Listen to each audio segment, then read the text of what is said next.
Yanapatikana ukurasa pili wa gazeti hilo. Ndio? Yes. Mambo kusaidiana. Mambo kusaidiana. Bana, wewe hapo na gazeti gani? Mimi mkononi kwangu na gazeti la Taifa Tanzania. Taifa Tanzania. Kunani huko? Katika Taifa Tanzania kuna habari nyingi sana, na katika habari kubwa ni kwamba Dr. Samia ahidi kuwainua wakulima wa kahawa. Ya Dr. Samia ahidi kuwainua wakulima wa kahawa. Habari hii unaipata katika kurasa wa pili katika gazeti lako la Taifa.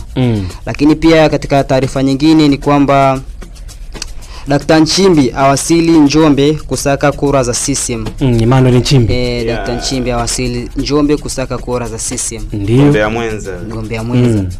Lakini pia katika taarifa nyingine, majiko bunifu 1000 kuuzwa kwa bei ya ruzuku maonyesho ya madini. Majiko bunifu 1000 yauzwa kwa bei ya ruzuku maonyesho ya madini.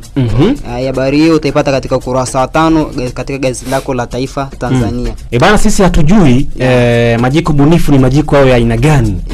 Lakini sasa msikilizaji, wewe ukitaka kujua kwa undani zaidi ni majiko ya aina gani, tembelea ukurasa wa ngapi hapo? Ukurasa wake wa 5 utapata uhalisia wa nini kilichoandikwa ndani.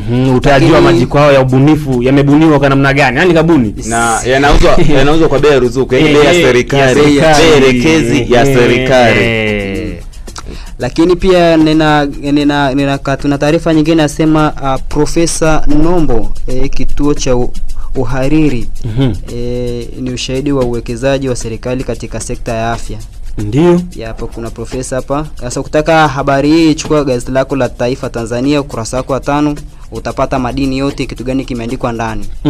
Lakini pia katika gazeti hili la Taifa Tanzania